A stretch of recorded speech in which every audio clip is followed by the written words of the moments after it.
2014 to 2018.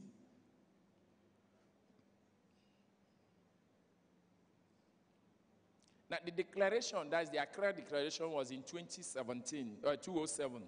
And that declaration 11 to 2020 was officially proclaimed by the United Nations General Assembly in March 2010. Now, that's declaration, that's decade of action, 5 pillars. And one of the first pillar is road safety management and road safety administration, which again emphasizes on the lead agency concept and the roads, the safer vehicles, the safe road use, and of course the post-crash care. That's the 5 pillars encapsulated in that decade of action. It's to stabilize and reduce the level of road traffic deaths around the world. Now, as it is now, we are having an average of like annually now is put at about 1.253 million deaths annually in all the world's roads. And the essence is that if nothing is done, come 2020, this figure is going to double. So the whole emphasis is that we must be able to bring it down. It is estimated that if nothing is done, 5 million lives could, if something concrete is done, 5 million lives could be saved on the world's road during the decade of action. Now, with the Nigerians' Vision Zero appears to travel on by year 2020. Now, several steps have been taken in this regard.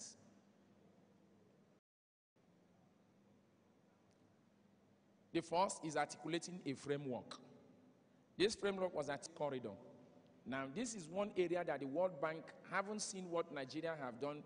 They identified Nigeria and gave Nigeria all the financial muscle and support by doing this project that we call the Safe Corridor projects of the World Bank. About 6 corridors were selected from all the Nigerian corridors, and resources were put in those corridors to ensure, as like a pilot scheme. They are going to expand on it, but they want to see how far we can go with these 6 corridors. What are these 6 corridors? Mokwa Bida Lambata Suleja, Enugu Abakaliki, Ikom Ifom, that's by the Cameroonian border, Benin Ifo Owo and Ilesha, Jos Bauchi Gombe, Abuja Kaduna Kanu, and Abuja Metropolis. This Abuja, as we want it, we have been pushing that they should put more, especially between Ogere, Ogumake to Ibadan.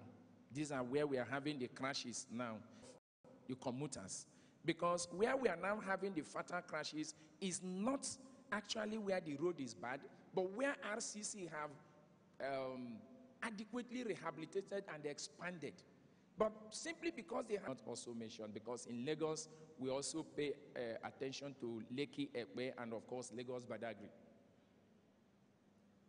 Where these are just some of the statistical indices arising, preparing the document for 2019.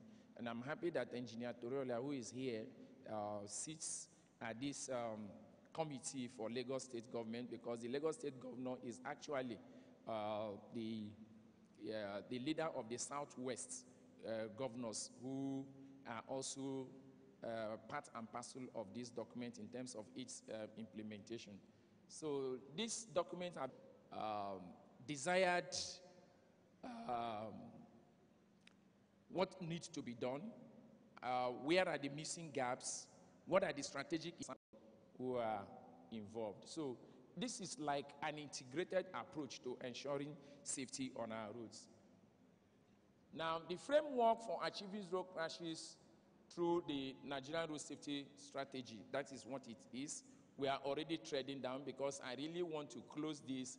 And okay, like I said, we have the 2014 to 2018. There's going to be 2019 to 2023, and of course, just like that, it's in stages.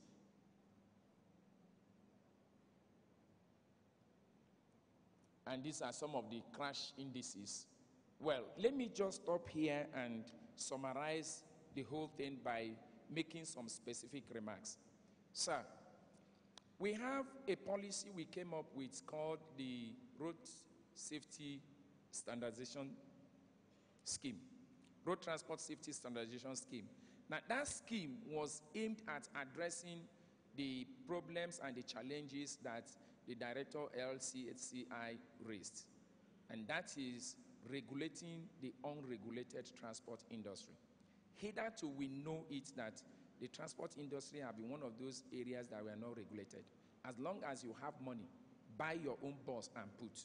Whether you have a park where it's loading or not, just start something. We will see people carry passengers everywhere and drop them everywhere. Even if the bus breaks down on the road, the passengers are left at the mercy of their own. So we are mindful of those, and that is what that policy is aimed at. And what it simply addresses is there are three broad areas of that policy, and that is the operator safety standard, the vehicle safety standard, and the driver safety standard. The operator safety standard is that safety should actually start from the operators, that is the transporters. It should start from the yard, the transport yard.